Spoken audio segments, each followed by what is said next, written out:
বিটি নিউজ অ্যালার্টের আরও একটি সংবাদ সংযোগে আপনাদেরকে স্বাগতম। এবার মিশর ও জর্ডানকে দখল করতে চায় ইসরায়েল।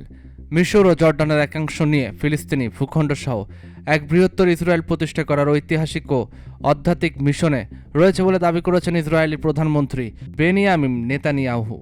সম্প্রতি ইসরায়েলি সংবাদ মাধ্যম i24 নিউজ চ্যানেলকে দেওয়া এক সাক্ষাৎকারে এমনই ইঙ্গিত দিয়েছেন নেতানিয়াহু।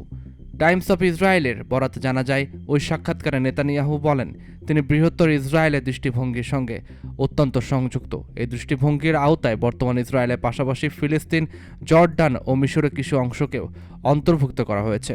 সাক্ষাৎকার গ্রহণকারী শ্যারন গাল, যিনি একসময় ইসরায়েলি পার্লামেন্টের নেসেটের ডানপন্থী সদস্য ছিলেন, তিনি নেতানিয়াহুকে একটি তাবিজ উপহার দিয়েছেন। এই তাবিজের প্রতিশ্রুতির ভূমির মানচিত্র তথা বৃহত্তর ইসরায়েলের চিত্র আঁকা ছিল।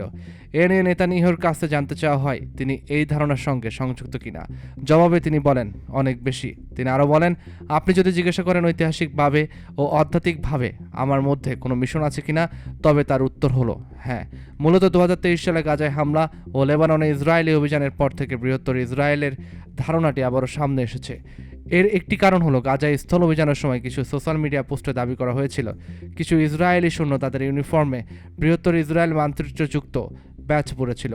আরব দেশগুলো সোশ্যাল মিডিয়ার ইউজাররা এই বিষয়ে বেশ উদ্বেগ প্রকাশ করেন, কারণ দ্য প্রমিস ল্যান্ড প্রতিশ্রুতির ভূখণ্ডের মানচিত্র জর্ডান, ফিলিস্তিন, লেবানন, সিরিয়া, ইরাক ও মিশরের অংশ অন্তর্ভুক্ত রয়েছে। ইসরায়েলের অনেক ইহুদি, বিশেষ করে উগ্র ইহুদিবাদরা এই অঞ্চলটিকে এরিটজ ইসরায়েল বা ইসরায়েলের পবিত্র ভূমি মনে করে, যা কিনা ইসরায়েলের বর্তমান সীমানা থেকেও অনেক বড় একটি ভৌগোলিক এলাকা।